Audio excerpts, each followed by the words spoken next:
Divas, welcome to another Reporter Roundup. Yes, it's that time. And joining me in the Speakeasy today, I'm delighted to have back again frequent guests of the show, EW Scripps Capitol reporter Forrest Saunders and Jason Delgado, the Capitol reporter for Spectrum News. Oh, we have so much to chat about. There's, I don't know, no news this week at all. Kidding, of course. We've got a lot going on, and you won't want to miss it. Have a lot of fun with these guys, and you will too.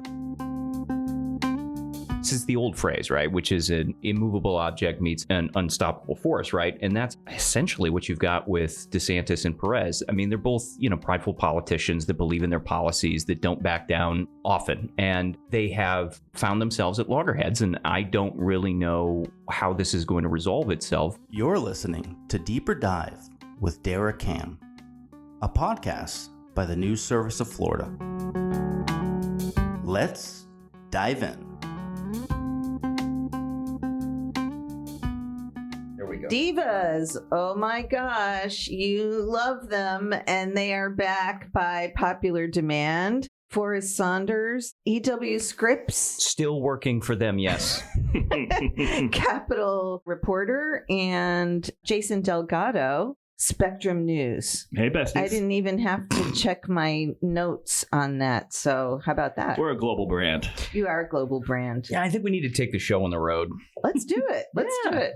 We should do it like from Proof or I was going to bring all the gear into the Capitol today, and we'll do it there. If you put me in front of a beer, I'm not liable for what comes out of my mouth. I hope you know that. Oh, well, now that what I think that's how you sell tickets. Thrown.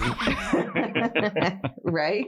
That is how you sell tickets. That's how you give them away. I mean, you don't give them away. You sell them. Well, you give them away by me saying I'm showing up.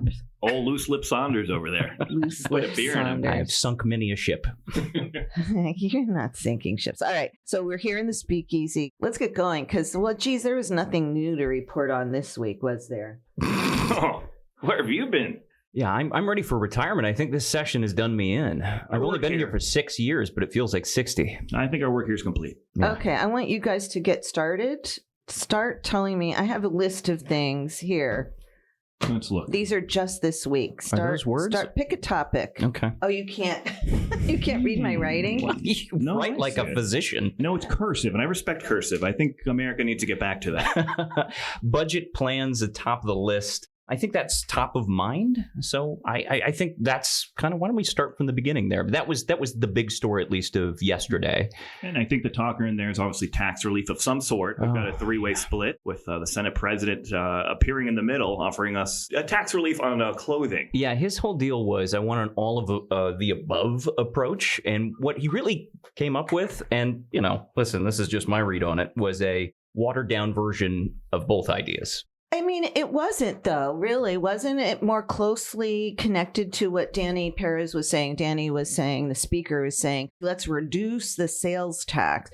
I guess just conceptually, sales tax affects everyone who purchases anything in the state, including those pesky Canadians. Yeah. Oh, brother. And the governor's plan, meanwhile, is property taxes. So yeah. I think it's not really kind of, in that sense, I don't think it's like he's actually in his proposal cutting sales tax. So yeah, it's closer to, I guess, Perez's plan, but it's $75 or less. It's on clothing, right. $75 or less, or shoes. Yeah. It's permanent, but I got to be honest with you. When I go buy shoes these days, I feel like it's at least $100. Well, and that's not because I'm buying high-end shoes. It's just the reality of the market. One of your 5 pairs of shoes. So how often do you go and buy shoes? I replace one pair of shoes, which are my outdoor shoes, at least I'd say once every 6 months. So we need you to do an Insta of your shoes and their purposes. Brown, black, and then I got outdoor ones. I got tennis shoes for running. And I think I've got like casual black and casual brown. There you go, 6. Well, we'll get you. Oh, he lied. You know what he's missing, right? I know you know. I don't have Crocs. You're missing Crocs. Can we get back to legislation, please? Yes, let's get back to sales tax. I mean, okay, so I was taking some insulin while I was throwing my notes to you. And thank you for rolling with it. Yeah, the session seems like there's a theme of two bold visions from the governor and the House. Yeah. And the Senate president. He feels like a mediator in all of this. He's felt like a mediator, someone who's like, well, I'm gonna do my Albrecht impression. I like you. I like you. I like everybody. We're all gonna get along. We're gonna, we're gonna bring the plane in for a landing. They all are saying that. Well, not Governor DeSantis. That's a great question. DeSantis just has gotten more and more. What's the word for it? Not so much angry, but he is spicy. Mm-hmm. He's angry. He came out swinging. I was using the baseball analogy in a tweet this morning because we're recording this on Thursday morning, and the animosity between some of the House leaders and DeSantis and the style differences just intrigue me, right? Because that's one of the things I watch. And Danny Perez he's so cool, calm, and collected, and he's standing there in his really nice suit, and he wears the monk straps with the double strap, the shoes, brown double monk strap shoes, and very suave, right? The number of reporters who have come up to me and said, Danny's very cute. He's conventionally attractive. That's what they say.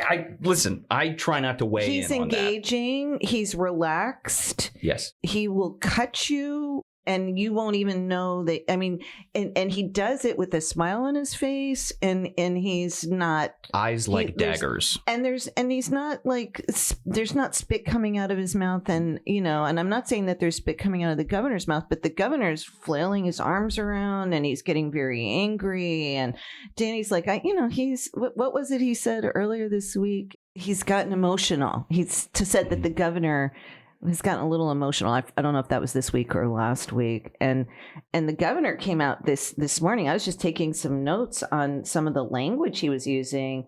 The House is sabotaging Republican accomplishments. They're cozying up to liberal trial lawyers, cozying up my words. In cahoots with our friends over at the Miami Herald. In cahoots with yeah. I see the Florida House trying to throw the leftists a lifeline. That was one line from this morning's press conference. Usually things sort of start to settle down as we inch towards the end of the legislative session. We're only a little past the midpoint, so I don't see, this doesn't mean things are falling apart, but it is, and we are going to use the explicit. I have a little anecdote about that, but we're going to use the explicit thing because it's a shit show in the Capitol right now. Yeah, it is. It's a full-on brawl. Yeah. And I'll say this, and I predicted it, so I'm going to tip my hat to myself here. In the last few sessions, news comes out, someone says something, and we all turn around and we go find the nearest Democrat. Ooh. That's not the case this session. I love that observation. Thank you for that. You're 100%. I'm trying to find the next Republican. Yeah. You're 100%. The Democrats are completely. A friend of mine was telling me this last night. Was like, "Where's the Democrats?" I couldn't tell you. They're just totally on the sidelines. It's all intra-party skirmishing. But they don't need to do much either. No, quite literally. During the first special session fight, there was a Democratic operative that brought popcorn to the press gallery. Oh yeah, that was yes. Because that was clever. That was clever. Exactly, because that's their mentality right now, is let the Republicans fight themselves. I mean, we'll be here ready to work with anyone who wants to achieve, reductions in costs or work on property insurance, expand Medicaid, anything like that. They think that that's the path forward to affordability in Florida. I think in some ways, too, DeSantis has, and we've probably talked about this before, I've talked about it with other people, but he has gotten everything he wanted on his wish list for the past 6 years. So the rules have changed for him with the legislature. Yeah. And it doesn't look like he's getting I don't know. I mean, I think that they are, and we've heard the speaker talk about wanting to empower the members of the House of Representatives to act as a separate branch of government. Yeah. And, that is all well and good. The one thing is they still have to pass a budget. Members want their projects in the budget. Some of them have said to me already they don't expect to get anything past DeSantis's veto pen this year. Some of the members who have been particularly out in front on digging into state agency spending, we'll get to that in a moment. I guess just in general, there has to be a way to reach an accord. Now, every year, you guys are younger, so you don't maybe know that this is a perennial, well, the governor could just veto the whole budget and make them come back and, work on it again. And that is true. That is something that people sometimes say when the wheels appear to be coming off on the process or when there seem to be big gaps in spending plans or ideological plans. That does not happen. This year, I will say, I have not ruled that out as a possibility that the governor feels more possible. It does this feel year. More possible. I would say we were kind of talking about how it's pick your fighter, right? You've got the mediator who's winning. Well, that's a great question. I mean, I think it just depends on whose side you're on. I think Perez has had some losses, and DeSantis has had some losses, and Albritton keeps finding himself right there in the middle where he's like, I like a little from column A, I like a little from column B. And it's like, DeSantis is sort of, you ever played Smash Brothers? Of course. Of course you have. I don't know. Are you even familiar with that? No, tell me. We'll have to bring that into the speakeasy for you. Yes, we will. Okay. So it was a game that I think started back on 64, or was it GameCube? It might have been GameCube. It was 64. I had it on 64. It was a Nintendo game where you get to play your favorite Nintendo character, and they all go in and they fight, and they blast people off of the level. And I think that it's sort of like if you look at the attributes of each of these GOP leaders, they all have their own kind of style, right? Which I would liken Perez to someone who's sort of like more sly, he's more measured, maybe not the brawler that DeSantis is. Yeah, DeSantis is, here's one from my era, Rock'em Sock'em Robots, which you probably never heard of. No, I know Rock'em Sock'em. The world's noisiest game. Yeah, I mean, but that's the thing is like DeSantis can absorb a lot of attacks, and then he can turn around and he can do wild haymakers because he is the bully pulpit of the governor's office. He does have that. That is something he has, and he's using it very, He's also got Fox News. Remember the immigration fight? Fox was national outlets that'll take his call, and he absolutely uses that to leverage his position. And when he goes to war, he fights hard. And I still believe that he was the winner in the special session fight. I agree with you, and I think a lot of people think that no, he wasn't. But one of the things I think that turned the tide on that was his call to the RECs and those guys going home or hearing from. He was just livid, and he painted them as a bunch of liberals and, trying to undo his good work and trying to fight what the president wants. So I think, right now, though, this week, you're talking about losses and wins. Mm-hmm. I think that DeSantis had a kind of a significant loss this week when Scott Yenner withdrew his name. Well, no, he stepped down from he was the chairman of the board of trustees of the University of West Florida. He's a Boise State University professor who's quite controversial about, he's been called a misogynist and whatever, and we don't need to talk about him per se. Just the idea that he wasn't going to get confirmed in the Senate. The DeSantis people, interestingly enough, read the tea leaves there, and so did not even send his name over for confirmation. And he had stood by him. He was very adamant that he was 100% backed him 100% is what he said 2 months ago. And the guy's gone. Yep. So that, I think, is a loss. Now we're talking about Hope, Florida, a very complicated situation, but essentially the marquee welfare assistance program launched by the First Lady and the governor several years ago, that the goal is to get people off of welfare and off of state assistance. It is a state program that operates in several state agencies and also has a direct support organization, the Department of Children and Families. I think that's where that DSO is affiliated with. And one of the state's Medicaid managed care contractors reached a legal settlement with another state agency. I know. Who is everybody asleep? Should I stop? Should I stop? Was $10 million. $10 million. They had a $67 million settlement 57 million went to the state, 10 million went to the direct support organization that has the same name as the First Lady's program, Hope Florida. Yep. So that created all kinds of headlines. And oh my goodness, the governor's allies and Christina Pushaw and Brian Griffin and those folks went on Twitter during this came out during a committee meeting on Wednesday. And during the meeting, the Twitter started blowing up. Yep.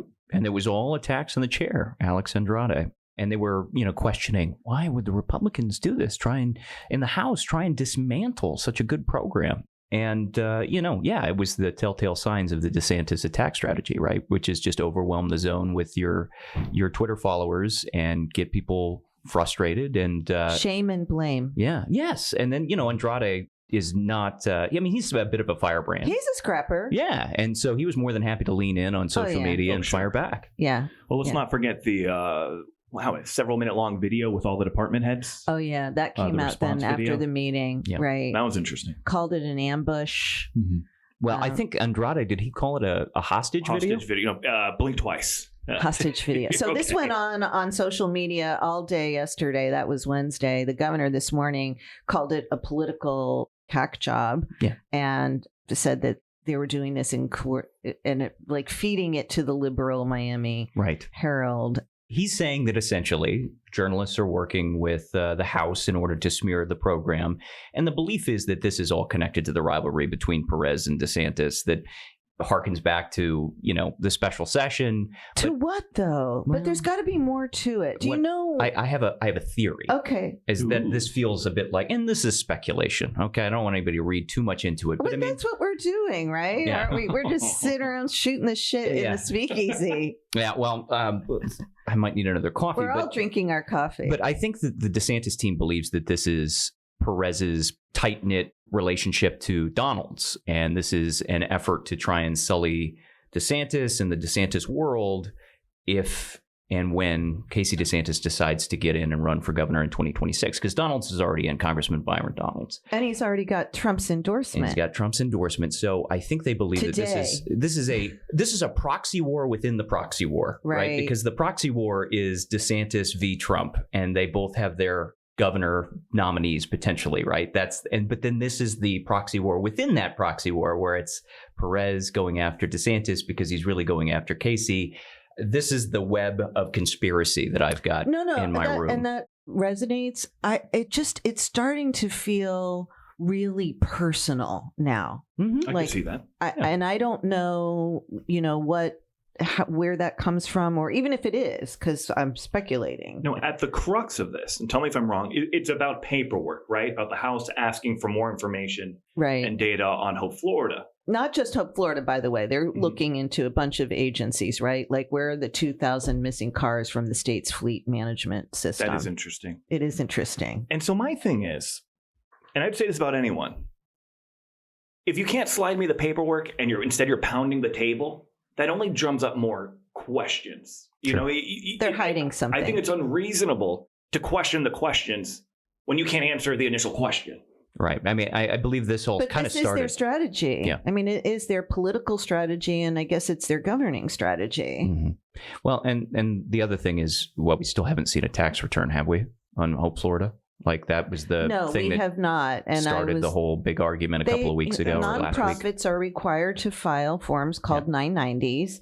And also, the state law requires that these direct support organizations file an annual budget and their financial reports with the legislature, and they haven't done that. Mm-hmm. And so, I mean, those are good questions. Where's audits. They have to submit annual audits too, and financial audits. And they haven't done that. The DSO, I think, was created in 2023. So at least the 2023 and 2024 documents should be available, or if it was late in 2023, you know what I mean? Like I had a chance to talk to Casey about Hope Florida. I sat down with her about a year ago, I think, and we talked about what it does and how it works. And really, if you're unfamiliar with the program, it does work at least according to the state, very well. They've been able to reduce or remove people from state welfare programs. Something like 25,000 people is what they have on their website. And I think he uses the 30,000 number and a lot. He may. This is just something I saw yesterday. Yeah. It might have been 25,500, but thousands of people. And so the thought here is that basically you partner people up with charities, churches, area nonprofits. You find a way to connect them, and then they don't necessarily need to use the state welfare system anymore. They can be self-sufficient or find a pathway to self-sufficiency. And a lot of other states have done it. It's not just Florida's. But again, the question comes back to, this is now a part of state departments. Florida has its own kind of operation within different state departments. And then we've got the foundation. And lawmakers are saying, hey, this thing is basically a black box. Right. Can we get some data? And one of the things the speaker said yesterday that I thought was really interesting, I think it was the speaker, or it might have been Andrade, so forgive me because I spoke to both of them. I listened to the speaker. I went home. It sounds like they don't really need this Hope Florida, because they basically are referring, that this is work that the agencies should be doing themselves. Right. It's kind of like a middle layer. So I forget who it was that said that. Like a redundancy. No, what this person said, I'll have to look now, was like, they're not doing their jobs. This is what the agency should be doing. Hope Florida shouldn't need to be referring them out to, like, if you're calling for a crib, why do you need Hope Florida to tell you where the crib is? Why doesn't the agency know where to point you to get the crib? Does that make sense? Yeah, I mean, essentially, Hope navigators are social workers of a different name, and so they're there to sort of guide. I'm not dissing the program. I'm just saying this was a criticism of it. I think the other frustrating thing for Andrade, the chairman of the committee yesterday, was that, like, where are your metrics? Show us, how are you measuring success? Is it somebody who has aged out of a program? Is it someone who is no longer eligible for a program because they've been on for too long? Is it someone, who... And there were line items that he didn't know, and the ACA secretary didn't know what they pertain to. Like, there was the loneliness services. Loneliness services. Yeah. I don't know. Loneliness services. I hope it's just a bunch of puppies. I was going to say, what's wrong with that? Nothing at all. Nothing. When I was going to bring Max in today, as a matter of fact. And I wish you would have. Next time. I not that I ever made fun of it, but at one point they brought dogs. TMH brought dogs to the hospital up here, folks, to the EOC. Yeah. Man, that brightened my day. Sure. I kid you not. No, it releases stuff in your brain. Petting an animal, there's science behind that. So I don't know. We need moment. I may have rolled my eyes. I don't need a dog. Welcome to serotonin. I'm a tough, strong man. That's the stuff in your brain. Thank you, Forrest. That little problem. Anyway, I'm sorry. It's okay. No, definitely. We love whatever dogs. You want. Well, I don't know if I'd go that far. It's a family program for us. I don't know that we'd go that far. She's dropped 2 S-bombs, so I don't know that it's family oriented anymore. No, we're in the explicit. So the explicit Can you put a little E on the side of the podcast? So this is what happened. Jim Rossica, who used to work with and used to do the podcast with me all the time, and I was dropping S-bombs and whatnot with him all the time. And he emailed our team after he left and said, I really enjoyed the podcast, but, you might want to put a warning when Dara does this, that, or the other. And so my one of my guys on the tech team asked me to please check the explicit box on and we have this program that we use. For 2 years I've been doing the podcast. It was the first I knew there was an explicit box. So I was like, can we just go back? Is there like a select all? We can just do default? Can we default to explicit? I fear it's going to change your audience if you click that box. No. People are going to start, can you send me a picture of your shoes? I mean, like, you're going to start getting those requests. We're going to do explicit for this one. Do you think that, I was wondering if they're going after Hope Florida as a way of trying to undermine Casey DeSantis as a potential gubernatorial candidate, going back to the Casey. That's my conspiracy theory. I mean, I listen, are there legitimate questions that should be asked about Hope Florida? Absolutely. And you need to ask them about any state funding. if state funding's going to any entity, I want to know why it's going there, what it's going for. So listen, are they valid questions? Absolutely. And do I think that Chair Andrade has every right to ask and seek them? Absolutely. Absolutely. I mean, but yeah, I mean, there is just this feeling of a layer on top of this, that this is all connected to this back and forth between DeSantis and the House. And, they're locked in. It's not even a Cold War anymore. It's a hot war, and it's measured responses. It's back and forth, right? It feels like tit for tat. It's like, well, we knocked out their airfield. Let's go after that bunker. And it just feels like, and it kind of feels like it's escalating, especially That's what I was saying. Yeah. I mean, Danny has a press conference last night and, says what he says about Hope Florida. Basically, the agencies aren't doing their job, the executive agencies, mind you. And 12 hours later, the governor's got a press conference in Miami and comes out swinging. So I do think it's escalating. I do wonder how they're going to, bridge the gap or bring the plane in for a landing or whatever. Right. That's that plane. How they're going to do? You think Albrighton's going to have to be kind of the? I think he will. I think he'll have to be the mediator. Arbiter. Yeah, I mean, he's got a plan that incorporates both ideas. We didn't really get into the nuances. Let's go ahead. Of his plan. I mean, besides just the tax cut on clothing and shoes, he also wants to do the study on property taxes and then potentially put it on the ballot for a future election. That's something that's already running through the Senate right now. And then there was a further extension of tax holidays. He wants to do a more permanent tax holidays, although that's something that Perez has kind of thrown some shade at in his comments about how, well, this is not a gimmick. It's not a tax holiday. Right, I know. He did permanent. He did say gimmick. Reductions. So I just think that that issue right now is, I think the spotlight of, and really showcases the issue. I got my mom calling me right now. She loves me. Oh, goodness. Is it an emergency? Do you need to? Probably not. Do we want to bring her on? Last Do we want to bring her on? I ask? Yeah. She probably has questions about the dog, like if the dog has been pooped or fed.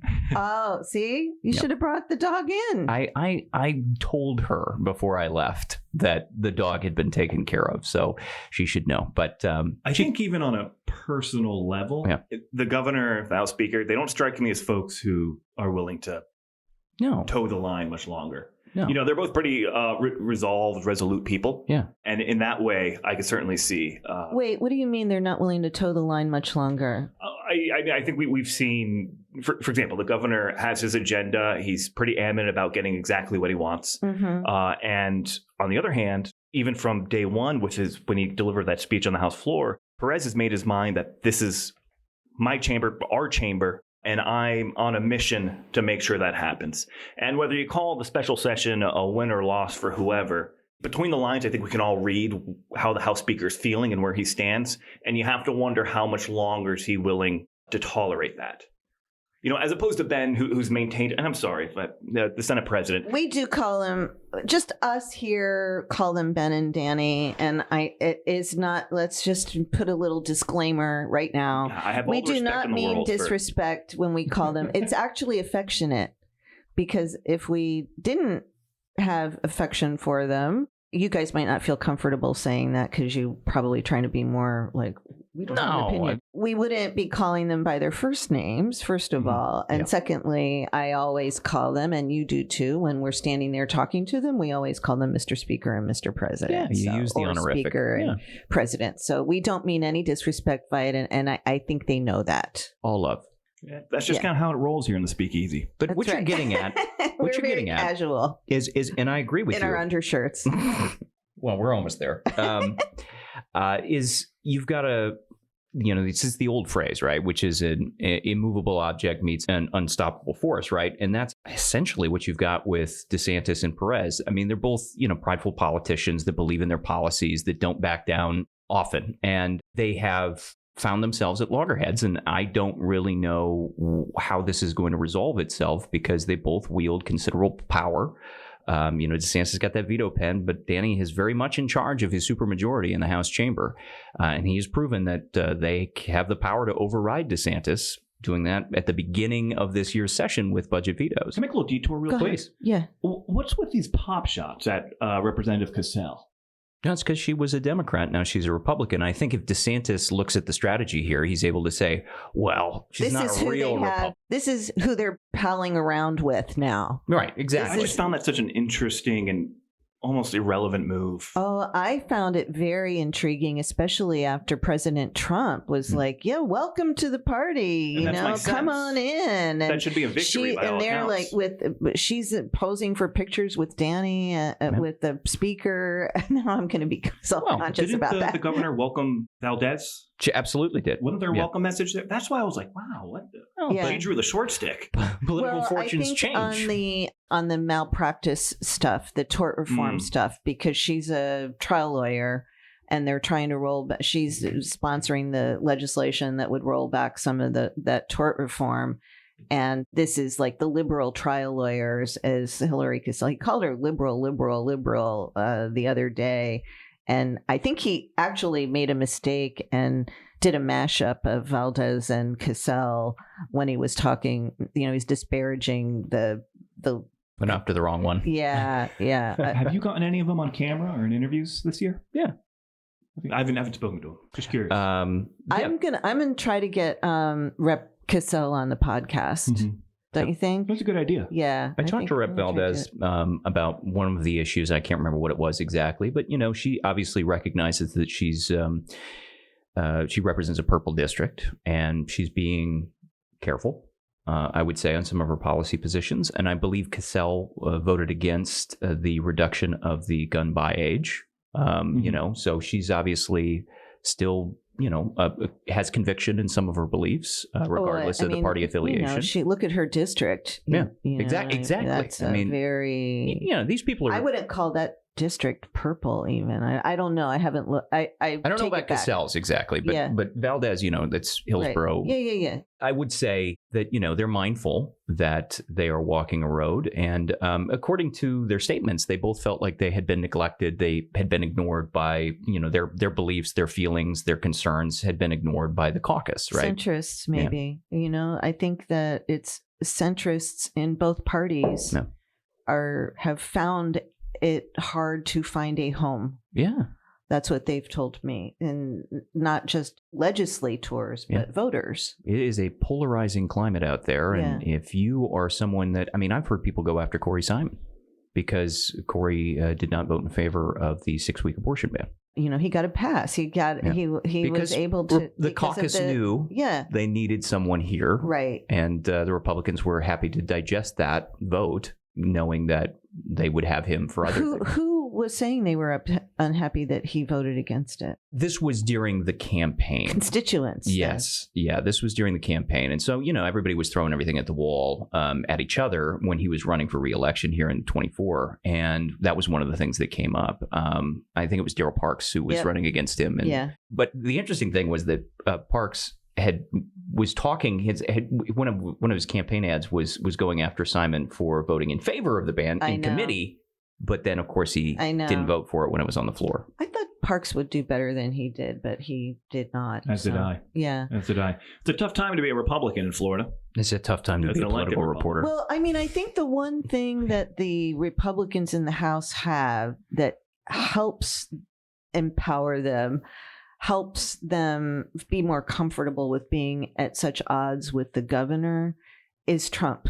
Yeah. Mm-hmm. Because there are so many layers. You alluded to it earlier. There's the overlay of the 2026 election potential primary between the First Lady and Byron Donalds. And, who's going to be the cabinet races and the governor's appointments and, on and on. In 2026, there's also the 2028 potential election. Is the governor going to run for president again? Mm-hmm. How does 2026 play into that? How does this session play into that? So there are many layers, but in the beginning of the session, we saw this especially during the special session, and it's died down a little bit, but who had the strongest allegiance to President Trump? We'll be right back with my boys, Jason Delgado and Forrest Saunders. Divas It's time for the news in haikus. It's the news in haikus with Forrest Saunders. Well, you said that I could write one about my dog, which is what I did. There's no news here, but this is about my dog. Okay. Deliver it with It's conviction. news to us. Thank you. Want to hold my hand? Oh, hold your hand. Thank Deliver you. it with conviction. Beta is my dog. Every day she runs and plays. Sometimes poops on rug. And there you have it, divas. The news in haikus.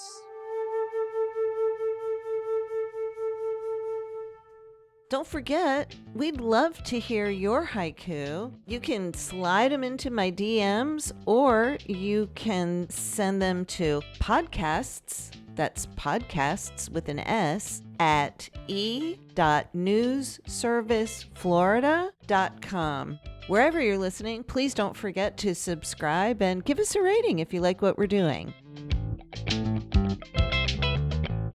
We are back in the Speakeasy for another reporter roundtable with Forrest Saunders and Jason Delgado.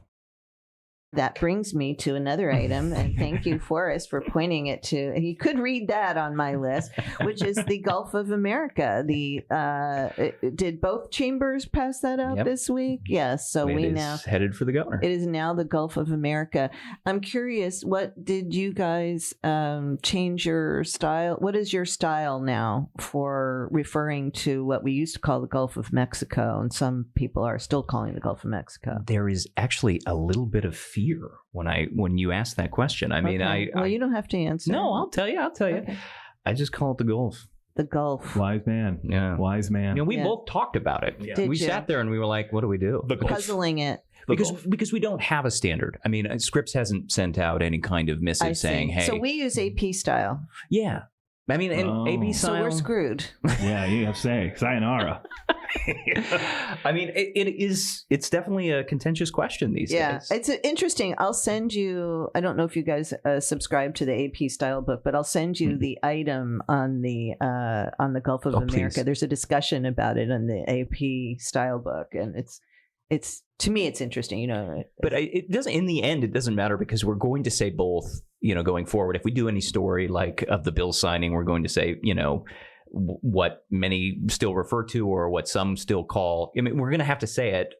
it Both seems ways. silly to me to have to say what people still, you know. It's like X just, and Twitter. You know, I think people it's still say. important to park it here and explain something for a moment, because I actually think this speaks to the whole situation. Okay. The AP style book is the Bible, if you will, of journalism. Yeah. It is. And I'm newspapers, looking around to see TV if I have a stations, copy. I don't have any books. they all reference the Associated Press's style book to make determinations on various different things. Yep. And they would give out guidance and preferences on terminology and verbiage and punctuation. numbers, capitals, states, like how to write. I mean, that's it's what remarkable, it does. Yes. borderline ridiculous how much the AP style book covers. There's a lot of questions about it at the same time too. But this whole controversy over the Gulf of America or the Gulf of Mexico stemmed with the AP. Oh, thank you. Yeah. Yes, making a note in their Bible that we should continue with the Gulf of Mexico. Yeah. And now we're here talking about it. Well, how do you Wait, change wait, the wait. name? No, wait. I meant to do this. Both are good. Both are good. It deserves both. Yeah. But I mean, that's just it. I mean, how do you determine what a name is? Like, how do you change? You can You change pass it. a law, I guess. Yeah. Well, we did. We did. We passed two, in fact. So not only are state departments going to have to change their maps and any references in state code, we also are going to have it in curriculum. Now, the reason that I thought it was such an interesting story was because originally this bill had a lot of controversy because it was going to require an update of the curricula for social studies in all of Florida's schools. Do they still do social studies? Yeah, they do Okay, social all right, studies, go and that ahead. was going to cost a ton of money. Sure. But now they've amended the bill so that it's when the next set of books come online. So when you update as usual, To get approved by the Department of Education, Yeah. when they review your textbooks, yes, when You it's have time to for an have- upgrade, you just will upgrade to anything There's that's going to be a few highlighter marks around Gulf of Mexico.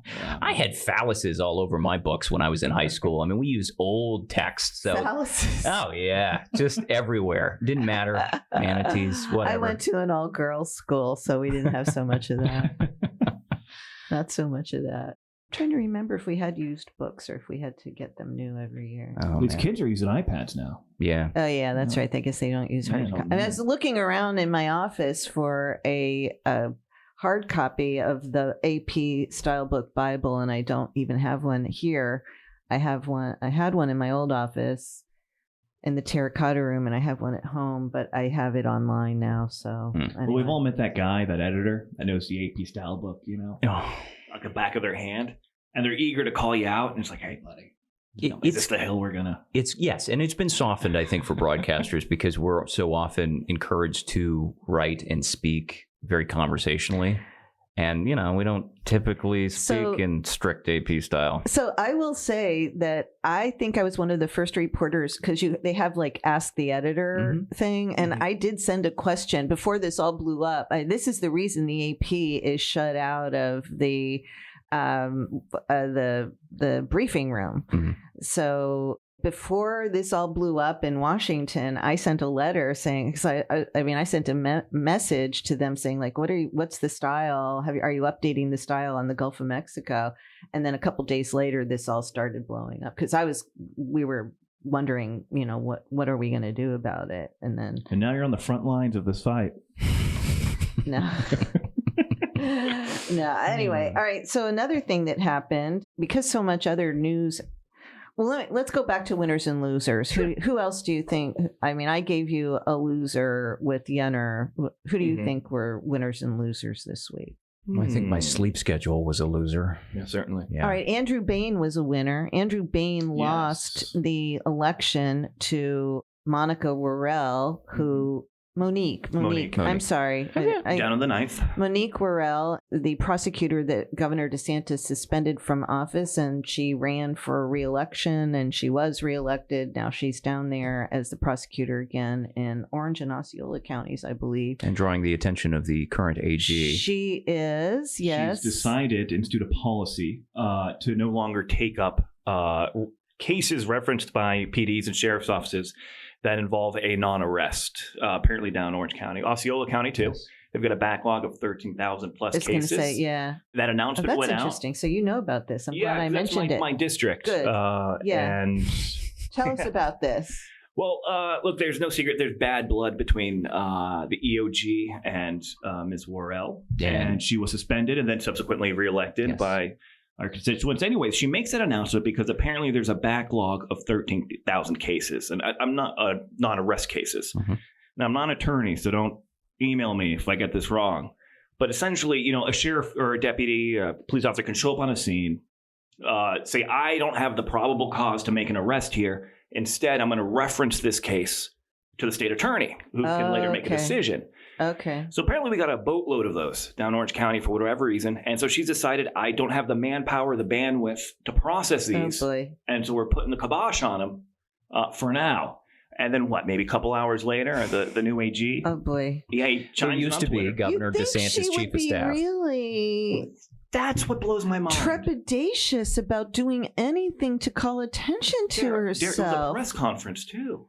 I mean, it wasn't a memo. It was a press conference. She's proud. She's proud. She believes in prosecutorial discretion, and she's not ashamed to do that. I mean, she ran on that. She said, I'm going to challenge the DeSantis administration, and I'm going to come back to power. I mean, I think that what we've learned through the judicial process as these prosecutors, her and Andrew Warren in the 13th Circuit in Hillsborough County, challenged these in federal court and state court, is there does not really seem to be a judicial remedy for the governor's suspension. It rests with the Senate. Yeah. And maybe now she's emboldened because the Senate is doing things like not confirming or, speaking out against some of the governor's appointees. But it's a roll of the dice for her. It's a crapshoot. Yeah. And keep in mind, she, with respect, she found herself last time suspended because she made an internal decision, a policy on prosecutions. Someone was out on the street and this person killed people. I mean, plural. and Lord forbid, obviously no one wants that. But if somehow this non-arrest, all it takes is that one terrible moment for this whole Worrell DeSantis thing to blow up. That what you call it, the Willie Horton thing.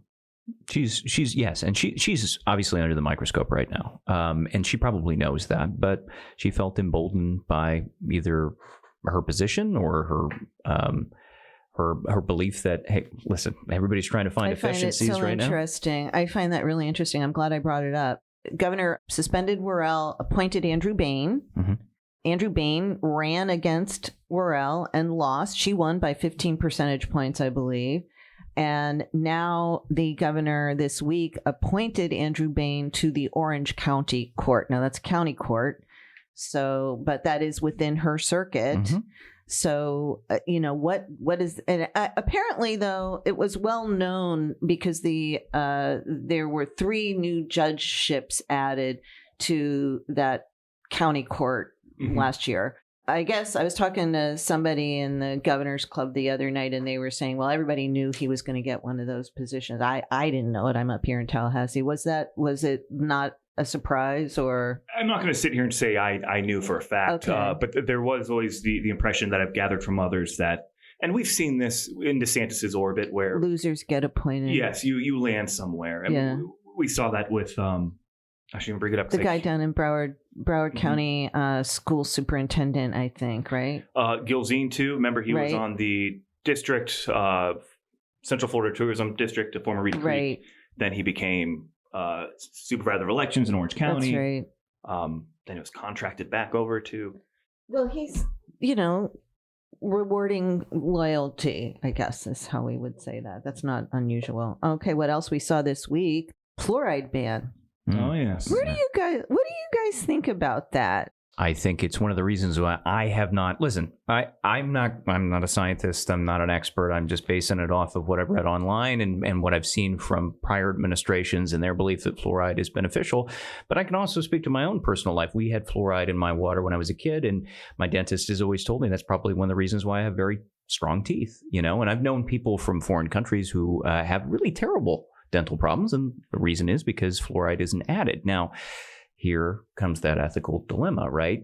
This is stuff that's being put into the water, and some people don't realize that it's there. A lot of times they didn't have any kind of oversight or opportunity to vote on it. And so there's this mentality right now, which is, it's coming from the top down. RFK Jr., in his capacity as head of HHS, believes that these kinds of things shouldn't be forced upon people. And, Governor DeSantis is obviously of that mind as well, just given what we saw during COVID. And so the thought is, well, maybe we should take a pause, look at the science. There is some that suggests that maybe for young children, this could be potentially hazardous. Mm-hmm. Not a lot of research, but there is some. And so should we be forcing this on people? Forcing it by, putting it in the water and not really putting it on a referendum or not giving them a choice. Yeah, exactly. So that's the question. As far as me, listen, I didn't have any problems. I got strong teeth. They're hideous because I didn't get braces, but they're strong. So I'm happy. But again, I can't speak to someone who has a kid and is worried about their safety because of, this little bit of research that's out there. I don't have a kid as far as I know, so. This is a disclaimer. I love the disclaimer. And I will not weigh in. As a man without a doctorate in dentistry, yeah, exactly. Far be it from me to weigh in on the pros and cons of fluoride. I get the argument. I understand the argument. It was a very heated debate on the floor about this because... But I think if you did a Venn diagram, mm-hmm. I think the fluoride bill is somewhere in the ballpark of the weather modification bill. Yes. Issues that for some reason, I don't say for some reason, there's a devout base to these things. Yeah, they're rabid. They're rabid about it. Yeah, passionate is a better word. Rabid is what more one journalist salacious. called tinfoil hat policy. Yes, I didn't say that. I just said rabid.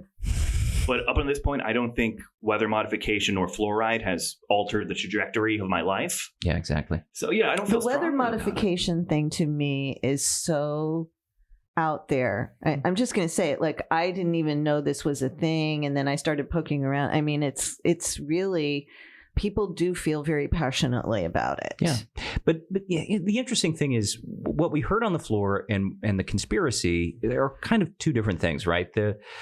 the conspiracy is, there are chemtrails and they're spraying us to make us go buy stuff online. Like, that's the conspiracy. That's the kookiness, right? That there's no science or evidence to suggest that's happening at all. Cloud seeding, that is something. It is happening, and it's done to try and encourage rain. It's a thing called silver iodide. That's different. But this would ban that. Okay. And it would be that solar radiation modification to try and prevent, solar rays from coming down on Earth. And there are a bunch of different ways you can do that. And then geoengineering, which is very broad and very general. So, I mean, this policy, it forbids any kind of chemical dispersion in the environment. So cloud seeding would be a part of that. And cloud seeding is something that's used by scientists, meteorologists to get rainfall in particularly dry areas or areas that could benefit from rainfall. So out in, I want to say, Utah, they've used it to help power homes, something like 60,000 extra homes. Interesting. Because they've been able to use this silver iodide and spray it in the environment and encourage more rainfall. But because there isn't a whole lot of science behind it, there are some people who say, it's just, again, it's not a lot of research out there to suggest that it's a good thing, bad thing, or if it has any kind of harmful effects. Now, Senator Garcia, when she was on the floor talking about this, she suggested that it could be used to potentially do harm to people, that the military, I mean, she was going down a path. She referenced, I believe it was a specialized unit within the U.S. Air Force. Yeah. Something about artillery shells. Yeah, like it could be used to harm Americans in a malicious way. Do you know? Can you confirm or deny? I was not party to any sort of weather modification efforts. And take a look.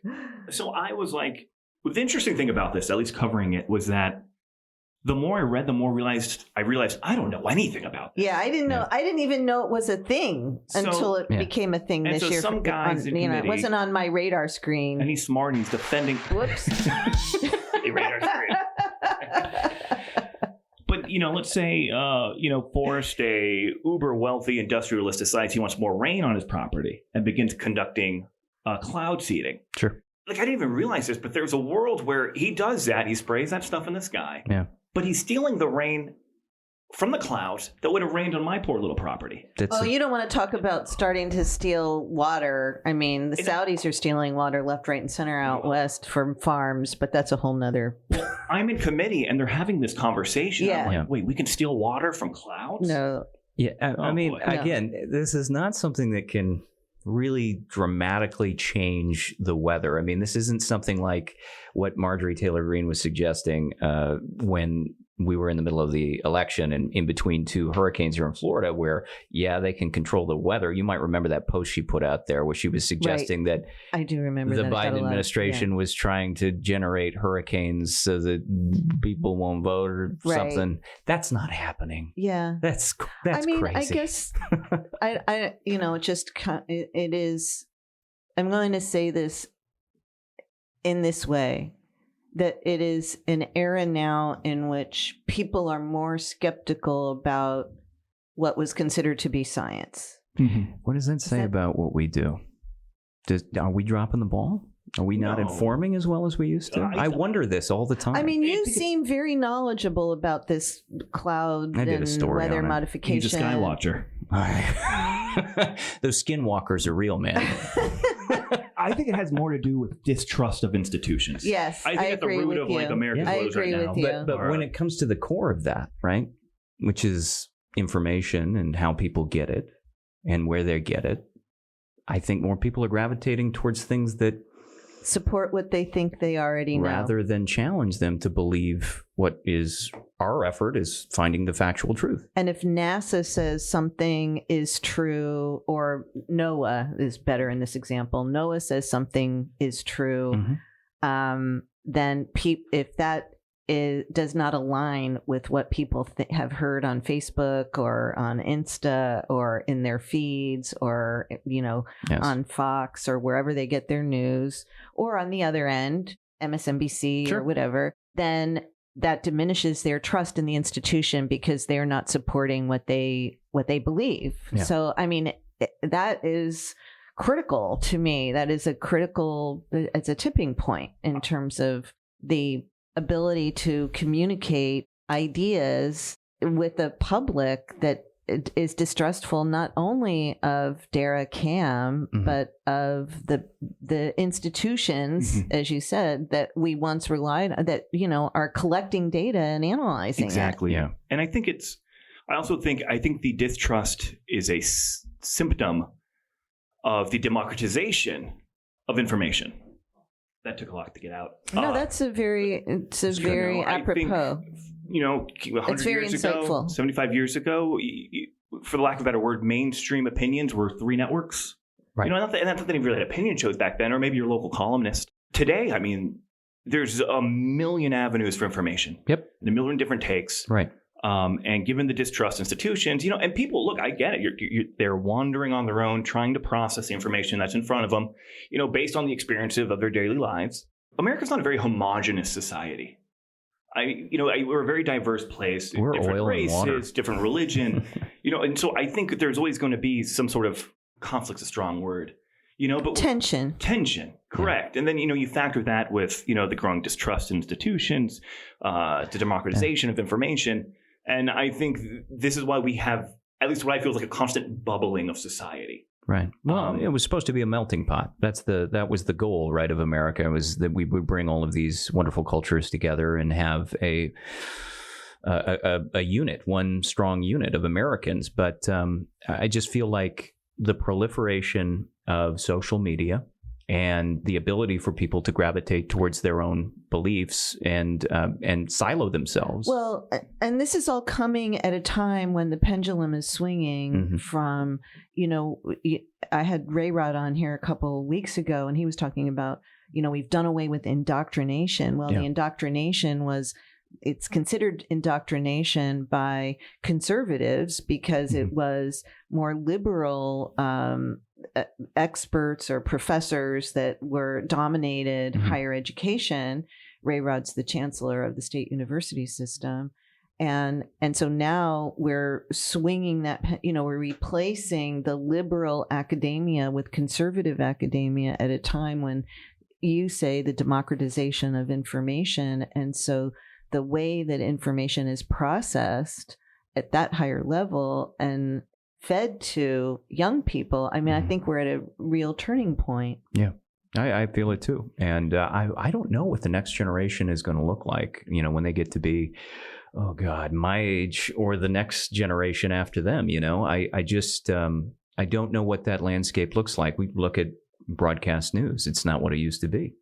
I haven't looked at broadcast news in probably 10 years, maybe more. There you have it. See, and you're our DMA. You're our demo. You're our people that we want to watch. Yeah, old white lady. Yeah, you're the one that buys stuff on the social media sites and click the ads and stuff. So that's what we I mean, as a traditional broadcaster, I mean that's what we always used to talk about. We used to have this. I did buy one thing after seeing it on Instagram: magnetic eyelashes. Let me tell you, those things do not work. I'm here. I got them. Whoever wants some, I'll hook you up.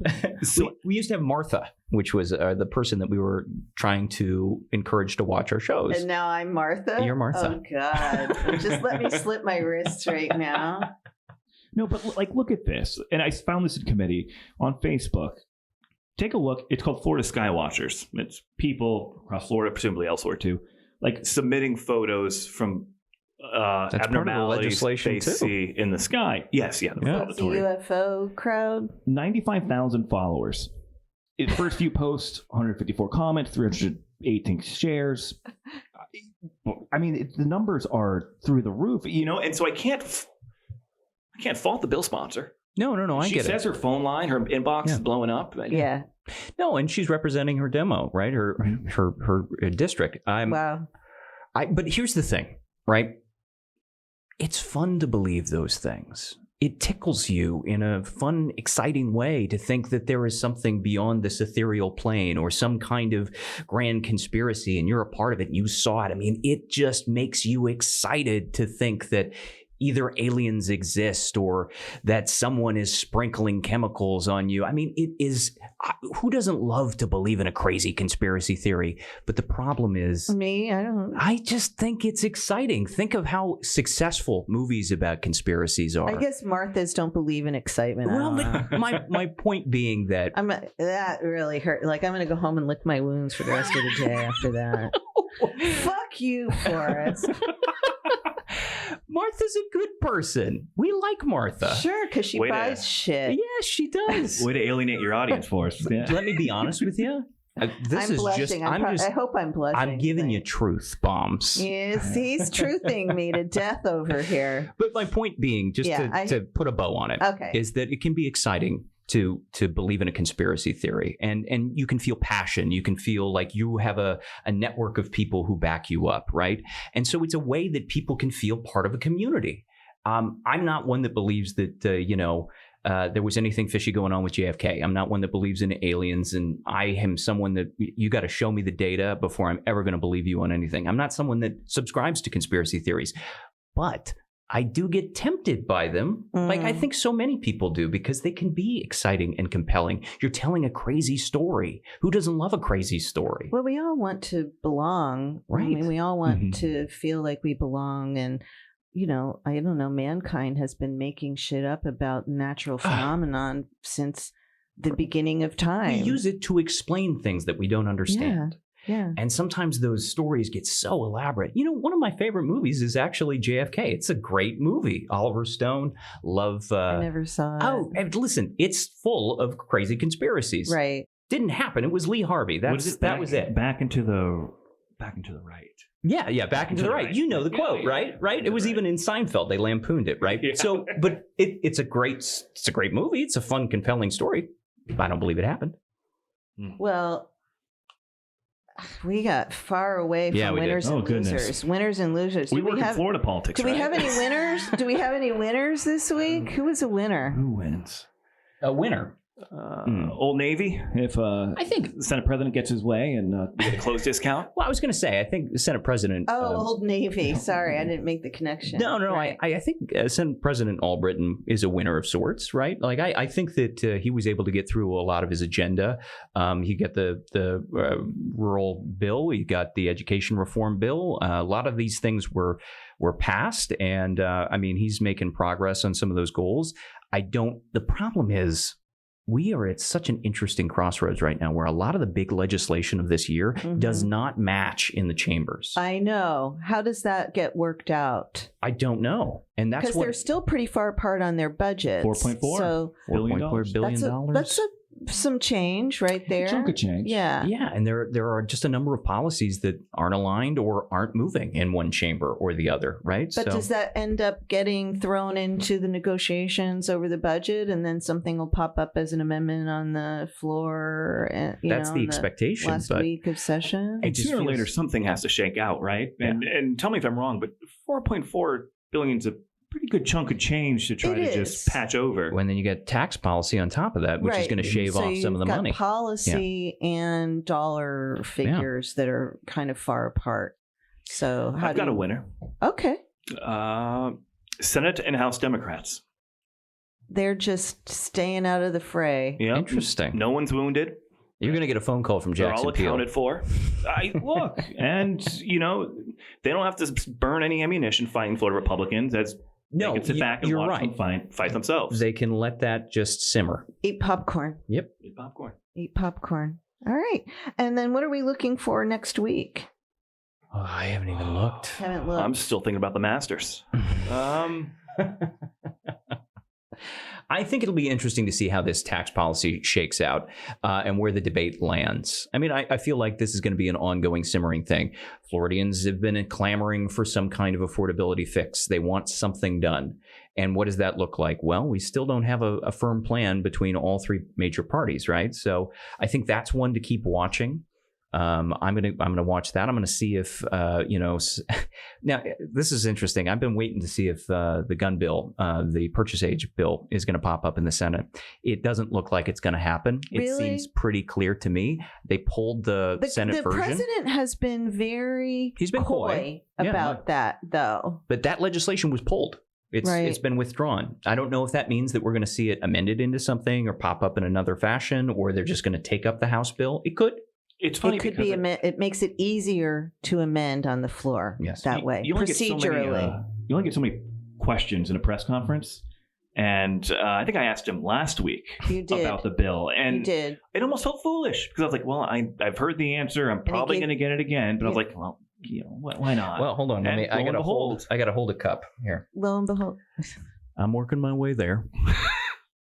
He has his answer down, Pat. He is very measured in his response on the gun question. Yeah. I asked him about it in a podcast a couple weeks ago, and I got the same answer. But look, when you're so far apart fiscally, policy-wise, at this stage of session, nothing's off the table, right? Everything's in play. We're going to start seeing, I think, a cascade where things are going to start moving really fast because they're going to be making the deals. And then all of a sudden, I think we're going to have like maybe the last 2 weeks of session just slamming through legislation. So last question. Do you think DeSantis is really a lame duck? Well, listen, he's doing everything he can to fight that.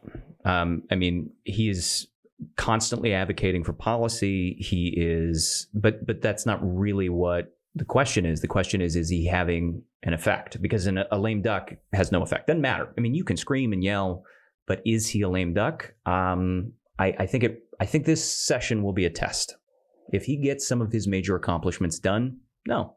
But if not, then yeah, you might start asking yourself, is his time in the sun over? So we'll circle back on that. Lame is a strong word. I'm not there yet.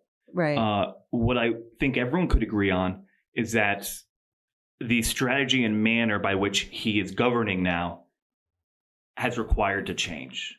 He's far. He could have been confrontational. I don't think he has changed. I think his power has diminished. I don't think his style of governing has changed. I think that's a fair point. He's had to shift fire from Democrats to now those within my own party are the obstacle. He's got a new target. And I think that in and of itself is kind of telling about his status and gravity within the legislature. But I will say that I think these fights have always happened. They just happen behind closed doors. That's probably true. Yeah. That's probably true. And so I think that the fact that he has to bring them laundry out in public. The fact that he has to bring them out is what you're talking about. And it's a monumental step. We've all been at dinner where you're sitting down with a couple and you can tell, oh man, they don't look too great. Right. Then you go out a couple weeks later and now they're arguing in public. Right. Yeah, that's a sign. That's a sign. So that's so funny because I've been likening it to an abusive relationship. You're so much more polite. I'm like, they set the bar here and then it's first name calling and then there's a slap and a shove and then, he's like pushing her against the wall. I'm assuming, whatever. That's how, and this is not a family program. No. It became a Hallmark movie. Sorry. I love that metaphor. That is a great metaphor. So much better than mine. Should I have Mike take that part out? I don't know. It's up to you. Nah, I'm fine with it. I'm fine with it. All right, boys. Thank you so much. Forrest, stick around and give me a haiku. Oh. Ooh. Yeah, sorry. It can be about your dog. So thank you so much. Forrest Saunders, EW Scripps, Capitol reporter. The one and only Jason Delgado, back in the Speakeasy, the Spectrum News Capitol reporter. Thank you so much for joining us again today. Thank you. I'm going to go call my mom. Let's do it again, friends. Okay, bye.